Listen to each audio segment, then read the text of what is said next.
Assalamualaikum warahmatullahi wabarakatuh. Perkenalkan, saya Siti Hadianti Rukmana, Prodi PGMI semester 5. Di sini saya akan menyelesaikan tugas UTS saya dengan Ibu dosen pengampu Ibu Miftahul Nurzana, yaitu penjelasan metodologi penelitian. Metodologi adalah untuk membantu peneliti dalam menghasilkan data yang valid dan dapat diandalkan untuk menjawab pertanyaan penelitian. Penelitian adalah investigasi untuk mencari fakta. Jadi, metode penelitian adalah pendekatan dan strategi yang digunakan untuk merancang, menganalisis, melaksanakan, serta mentafsirkan data dengan tujuan kevalidan hasil penelitian. Tinjauan pustaka atau kajian pustaka adalah proses untuk mencari informasi dari berbagai sumber, termasuk buku dan jurnal, itu untuk memperoleh pemahaman tentang topik penelitian. Tujuan literatur adalah 1. Menemukan gap dari penelitian terdahulu. 2.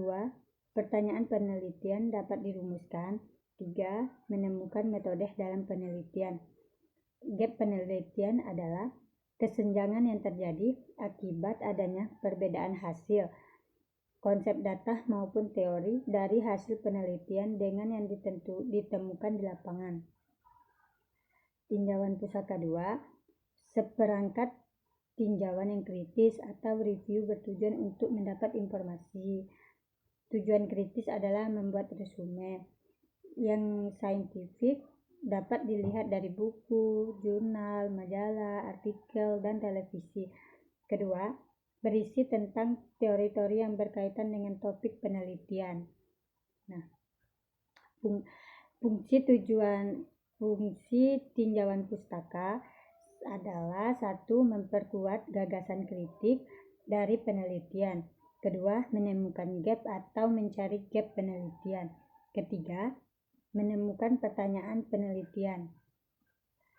Cara mendapatkan pertanyaan penelitian adalah 1. Mengambil pertanyaan dari tujuan penelitian. 2. Adopsi, yaitu mengambil secara utuh. Ketiga, adaptasi, yaitu memperes sesuai dengan kebutuhan. Nah, ada macam-macam metode penelitian. 1. Kualitatif adalah penelitian yang berhubungan dengan deskriptif. Kedua, kuantitatif adalah berhubungan dengan angka.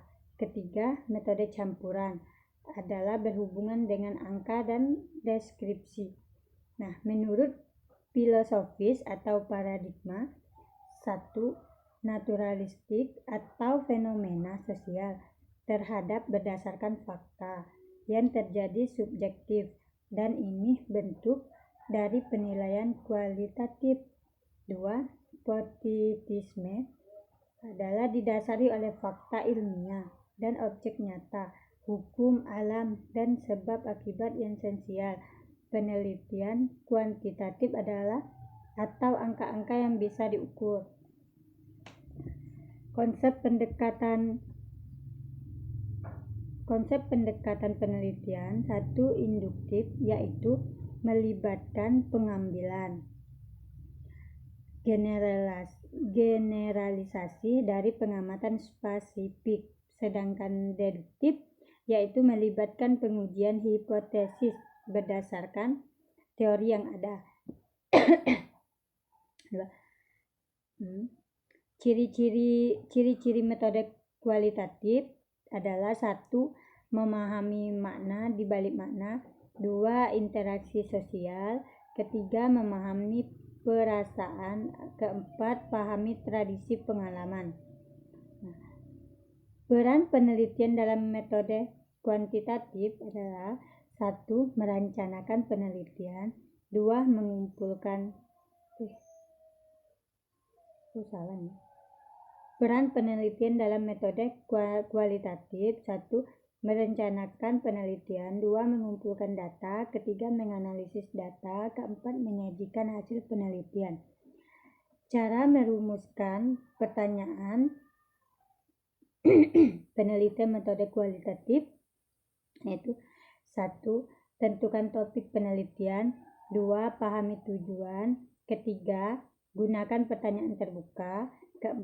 Pertimbangkan konteks dan lingkungan. 5. Uji pertanyaan dengan rekan sejawat. Jenis-jenis instrumen metode kualitatif. 1. Observasi atau partisipan. 2. Dokumentasi. 3. Angket. 4. Studi kasus. 5. VGD. Nah,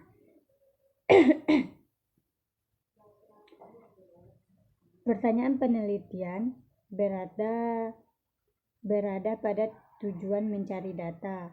Pertanyaan interview bertanya secara langsung. Nah, yang diperlukan ketika analisis data: 1. Kreativitas. 2. Kepekaan. 3. Kecerdikan dalam memahami suatu hal. 4. Pengalaman. Menurut Miles Huberman: 1. Teknik pengumpulan data. 2. Penyajian data, yaitu memilah data. 2. Transkrip. 3. Reduksi data, tahap decoding atau pemeranan dari interview. 4. Kesimpulan atau menjawab data yang kita temui. Nah, ada lagi. Uji data kualitatif yaitu trustworthiness adalah proses penelitian mencari keabsahan data, apakah sudah sah atau akurat dari kreativitas dan dependabilitas. Teknik uji keabsahan data. 1. Kredibilitas suatu proses di mana penelitian melihat langsung dengan yang kita teliti atau subjek yang bersangkutan. Kedua, dependabilitas adalah proses untuk menguji konsentrasi data. Itu saja yang dapat saya jelaskan. Wassalamualaikum warahmatullahi wabarakatuh.